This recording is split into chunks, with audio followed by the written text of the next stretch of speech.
Main event, Kevin Lee, Iaquinta. I don't know if you can pull this up, Harrington or Shannon, but Kevin Lee walked into the octagon looking like he was going to the Pimp of the Year awards. I said we did a rehearsal and they showed him walking in with like this leopard print raincoat on, swirling something on his hands and like dancing and being super cocky, whatever. He was feeling good. He was in the moment. He's like feeling confident. That's all well and good. But it was kind of comical the way he looked.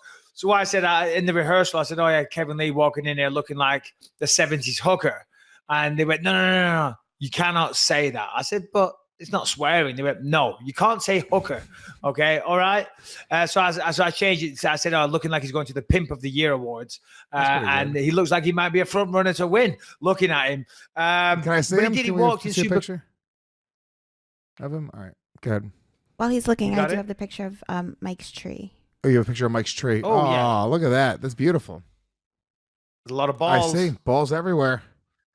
Yeah. See what I mean? And she wants more. Because there's little bits there that you could probably stick another ball in.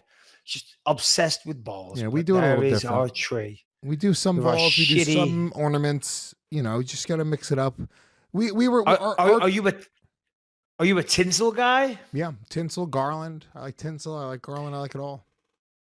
Rebecca says that tinsel is very tacky and it's not allowed in our house. I like a bit of tinsel going around the tree. Reminds me of when you grew up in your house, we used to have like things attached to the roof as well. Did you do them when you were younger? Oh, like shiny, glittery bullshit. Yeah, of course. In my living room right now. In fact, hold on, shit. Do I have a picture? I wonder if I can send you a picture of my living room right now. There's like lights in my living room. There's different things. By the way, you're calling tinsel what I call garland. Yes, the tinsel is the long thing, the gold. You know, the gold or silver.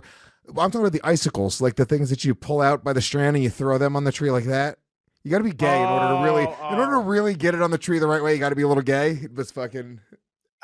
I'm not feeling that, Lewis. I'm sorry. It's a positive thing. It's a positive thing. I'm appreciating gay culture right now, and I'm incorporating them in our Christian holiday. I don't like it. You don't like gays? Hey, each to their own. I'm not saying I don't like gays. I'm just saying I don't like gay Christmas tree decorations. That's what it is. Just fucking. Hey, no, I sexy dick. The way that you do I love balls. Can we get that image of Lewis doing that and just send that to me, please?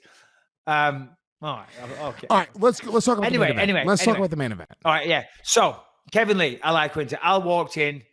Kevin walked in, very cocky and very confident, and rightly so. You know, there's nothing wrong with that. He'd had a great training camp.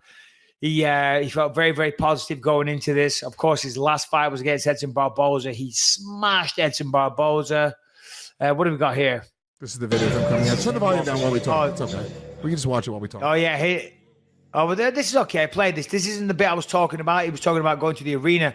But this is as he's walking into the fight here.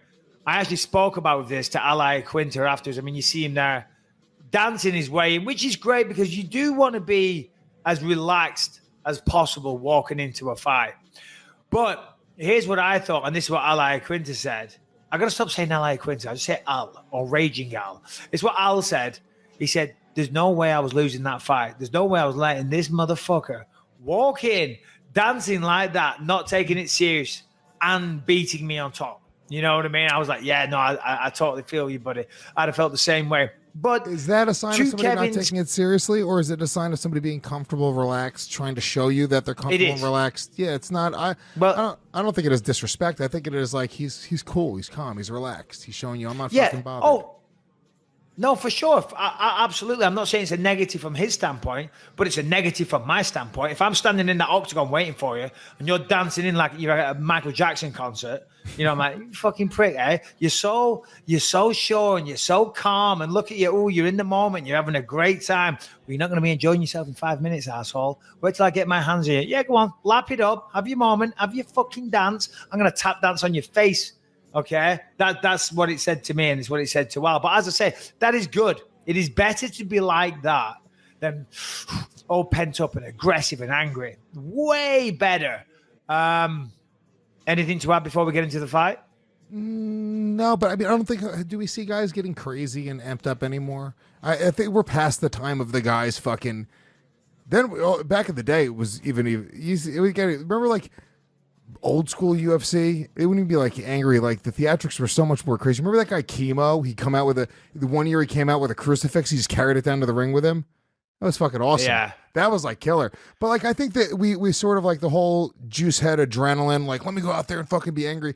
I don't really see guys doing that anymore unless there's some real beef. But even come fight time, you don't really see it as much. No, I used to try and do that early in my career. I used to like, I just close my eyes, go find a quiet corner and like just like psych myself up, you know. But I stopped doing that after a while. But listen, the fight was great. The fight certainly delivered. It was fantastic. You know, Iaquinta was awesome. Commiserations to Kevin Lee. I know Kevin Lee afterwards was really devastated. He put a post on social media. He was kind of annoyed.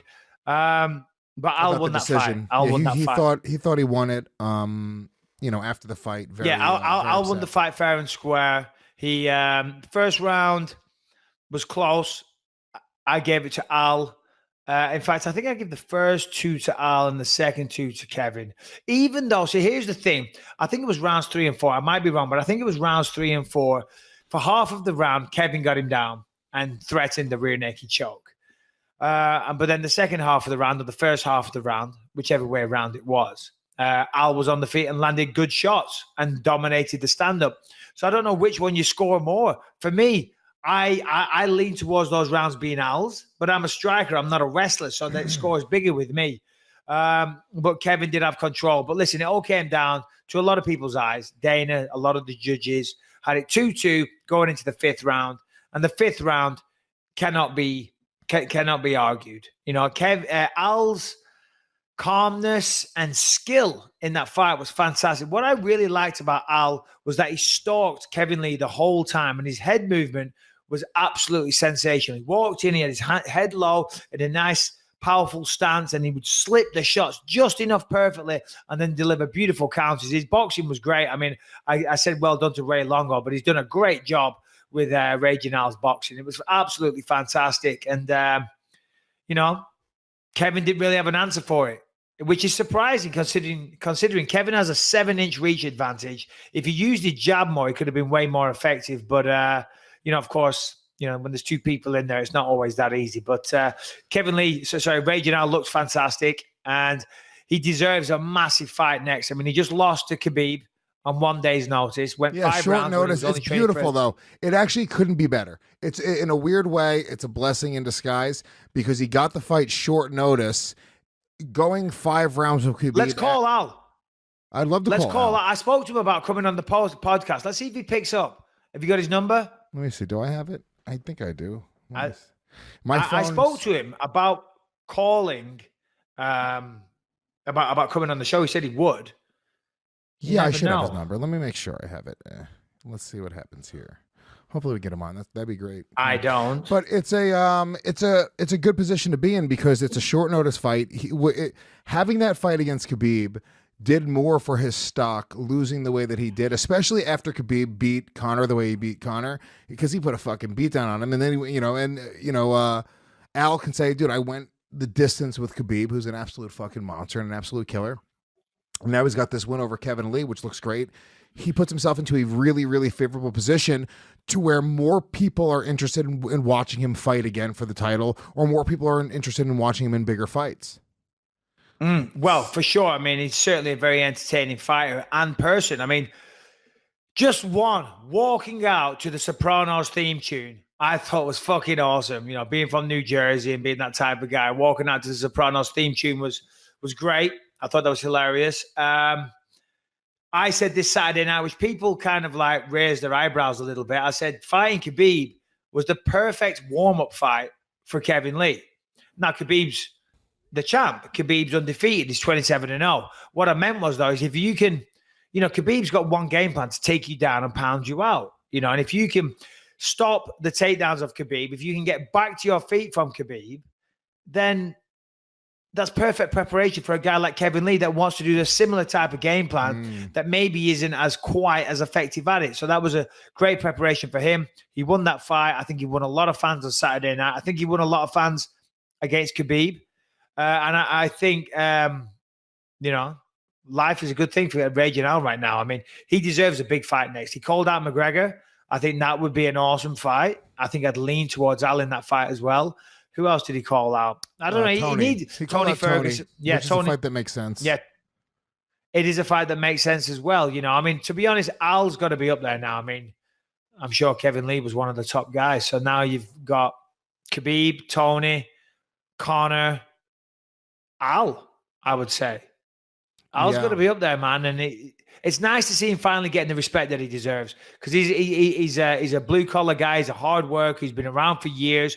He's fucking awesome to watch. I think he's got a great personality. And he's real. He's a real guy. You know what I mean?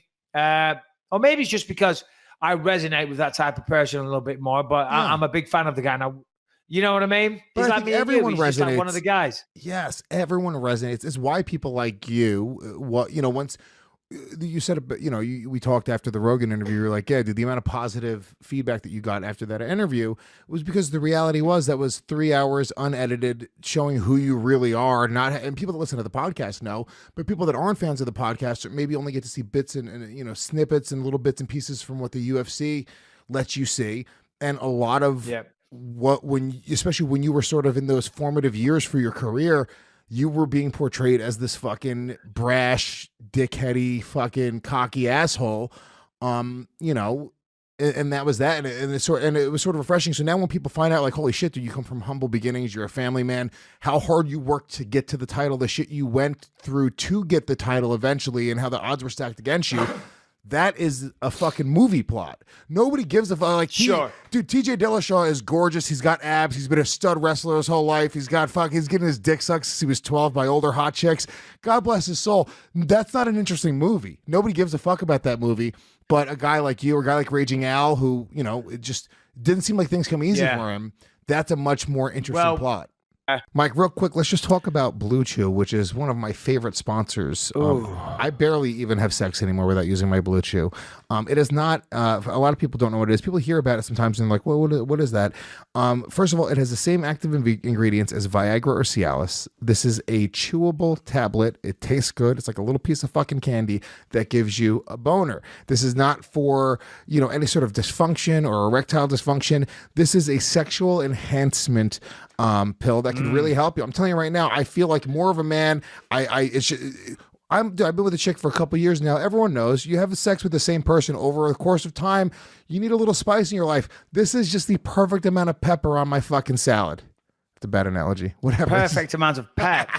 Perfect amount of pep around your step or your salad. I don't know, whatever you're into. But if you are looking to last a little longer, maybe go a few extra rounds, then BlueChew.com is the way to go. It's the first ever chewable that brings you performance in the bedroom.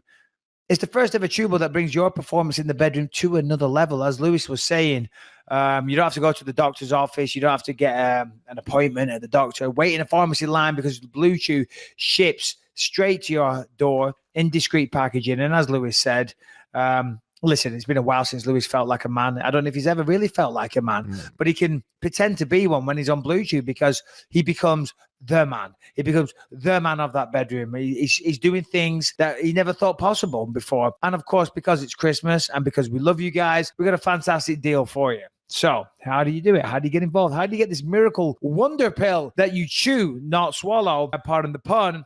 But here's what you do. You visit BlueChew.com and you get your first shipment free when you use the promo code BYM. Happy Just New pay Year. $5 shipping.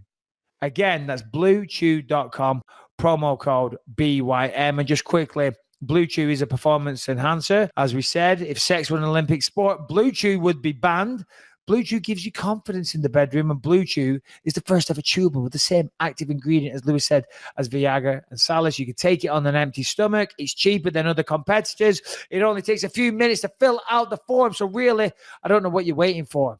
Go to BlueChew.com, BlueChew, BlueChew.com, promo code BYM. Pay $5 shipping, and oh my God, let the good times roll, baby. All right, Lewis, where were we?